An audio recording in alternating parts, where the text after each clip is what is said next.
이런 이야기들 우리가 많이 하는데, 성령이 임했다라고 하는 얘기는 내 안에 유격적인 그런 육신의 안목을 가지고 있는 내게 하나님의 신령한 성품이 내게 주어졌다 그 말입니다. 그러면 하나님의 신성이 주어진 우리들은 이제 하나님의 아들, 하나님의 자녀 이렇게 이야기하는데, 그 사람들은 어떻게 사는 사람들이냐. 오늘 에베소서는 뭐라고 얘기하냐면, 그렇게 성령이 임해서 신성, 하나님의 성품을 지니고 있는 사람들은 하나님을 본받는 삶을 사는데, 하나님을 본받는 사람들은 어떻게 사는 것이냐? 25절부터 5장 14절까지 우리가 길게 읽었습니다만, 구체적으로 어떻게 사는 것이다 라고 얘기를 합니다. 그러면서 뭐라고 얘기하냐면, 하나님의 성령을 근심하게 하지 말라. 하나님의 성령을 근심하게 하지 말라고 그러는데, 언제 하나님의 성령이 근심하느냐? 내 생각에 가로막혀서 하나님의 성령의 역사가 내 안에서 이루어지지 못할 때, 이때를 성경은 뭐라고 얘기하냐면 어둠이 짙어졌다 라고 이렇게 이야기하는데, 이 어둠에, 즉 고정관념이라든지 경험이라든지 이성이라든지 지식을 우선해서 내세울 때 하나님은 근심하십니다. 그래서 우리는 늘 하나님 앞에 있을 때 자기 비용, 또 자기 포기, 자기 부정, 이런 영적인 작업을 늘 해야 되는데, 왜 자기를 비워야 되고 왜 자기를 부정해야 되느냐? 이건 도덕적으로 고결한 삶을 살게 하기 위해서 이제 자기를 비우는데, 그럼 오늘 이제 성령을 근심하게 하지 말라, 너희가 구원의 날까지 인치심을 받았느니라 그러면서 성령을 근심하지 않게 하라고 말하는데, 그러면 성령을 근심하게 하지 않으려면 어떻게 해야 되느냐? 내 안에 하나님의 신성이 들어오기 전에 가지고 있었던 성품대로 살면 성령은 근심하십니다. 이렇게 내 안에 하나님의 신성이 주어지기 전에 살아갔던 나를 성경은 뭐라고 부르냐면 옛사람 그렇게 부릅니다. 옛사람과 새사람 이렇게 얘기하는데, 옛사람은 성령이 임하기 전에 있었던 그런 속성을 가지고 살아갔던 사람을 옛사람이라고 하고, 새사람은 성령이 내 안에 임해서 그 성령으로 인해서 거듭난 새로워지는 사람을 새사람으로 하는데, 그럼 새사람들은 어떻게 사느냐? 자, 25절부터 이제 하나씩 쭉 설명을 하는데, 거짓을 버리고 각각 이웃과 더불어 참된 것을 말하라. 거짓을 버리라고 하니 위선적인 어떤 행동을 하지 말라 그 말입니다. 그래서 뭘 하든지 어떤 것을 하든지 늘 참된 진리만 말하는 사람이 되어서 이웃과 더불어 함께 이제 거짓말하지 말고 참된 것을 말해서 우리가 서로 그리스도 안에서 하나의 지체가 됐다라고 하는 것을 인정하라고 했습니다. 그러면서 부는 내어도 뭐는 짓지 말고요, 죄는 짓지 말고 해가 지도록 분을 품지 말라. 자, 사람이 감정을 가지고 있어요. 근데 이 감정이 언제나 온순하고 평안한 게 아니에요. 때로는 화를 내야 될 때가 있어요. 근데 이런 어떤 화를 내야 되는 그런 감정이 내게 주어졌을 때, 화는 내도 분을 내어도 뭐는 짓지 말라고요? 죄는 짓지 말라. 자, 이렇게 분은 내어도 죄를 지면, 분을 내고 죄를 지면 누구를 근심하게 하는 거냐 하면 성령을 근심하게 하는 겁니다. 이러면서 마귀에게 틈을 주지 말라. 마귀는 언제 틈타냐면 우리의 생각에 옛사람을 따라가려고 하는 그 유혹의 어떤 그 욕심을 부리기 시작하면 마귀는 우리 안에 틈타게 되어 있습니다. 그래서 이 마귀는 순간순간 우리의 생각을 지배하려고 그러는데, 순간순간 우리의 생각을 지배하려고 하는 이 마귀에게 틈을 주지 말라고 말입니다.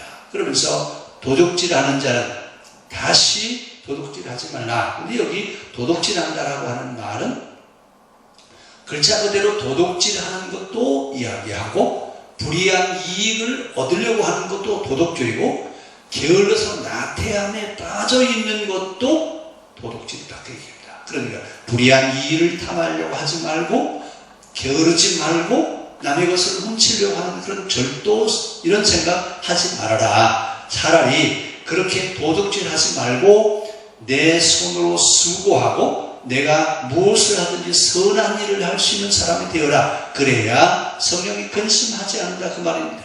자, 그 다음에 또 29절에 또 뭐라고 얘기했어요? 무릇 더러운 말은 너희 입 밖에도 내지 말라. 말은 덕을 세우는 데 필요하고 듣는 자에게 은혜를 끼치는 말을 해야지. 그렇지 아니하면 누가 근심하세요? 성령이 근심하신다. 결국은 무슨 얘기예요? 우리가 하나님의 신성을 지니고 있는 성령의 사람들은 뭘 하는 것을 보면 안다고요? 말하는 것을 보면 안다 그 말입니다. 자, 그러면서 우리가 이제 구원의 날까지 인치심을 받았기 때문에 우리는 옛사람이 아니라 새사람인데, 그 새사람들은 또 어떻게 사느냐? 31절에 뭐라고 그랬어요?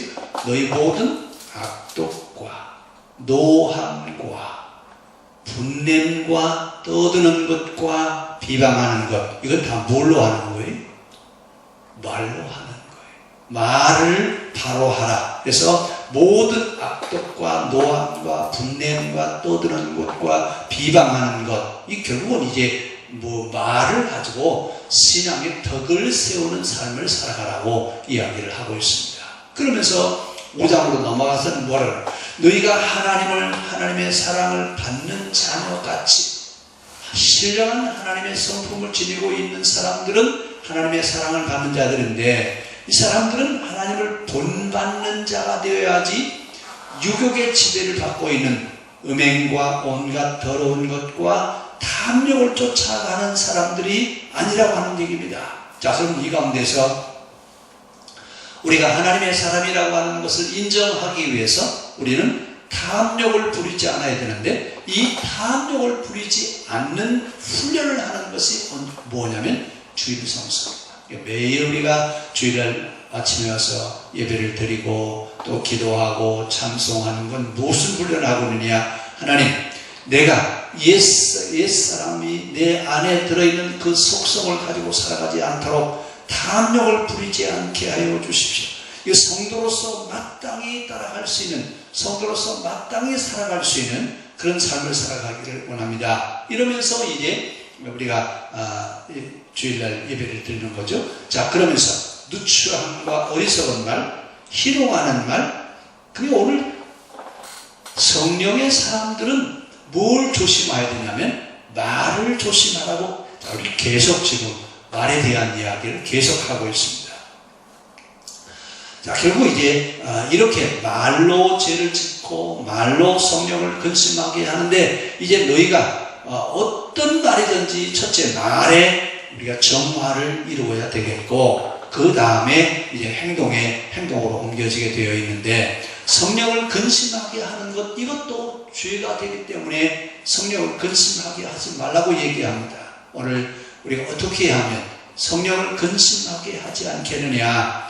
이 이야기는 빛의 자녀들처럼 너희는 모든 착함과 의로움과 진실함에서 빛의 자녀들처럼 행동하라. 전에 어둠에 속해 있던 옛사람을 따라가는 사람들이 아니라 빛의 자녀들처럼 그렇게 살아가라고. 그러면서 무엇을 하든지 주님을 기쁘시게 할 것이 무엇인가 늘 생각하고, 열매 없는 옛사람, 탐욕과 권력과 인기와 쾌락에 매이는 그런 생활을 하지 말고, 이제는 그리스도의 자녀들처럼, 그리스도의 자녀처럼 하나님의 사랑받는 자녀같이 하나님을 본받는 자의 삶을 살아가라고 오늘 에베소서를 통해서 우리에게 말씀하고 있습니다. 성령이 임한 사람은 누구냐? 옛사람이 아니라 새사람이죠.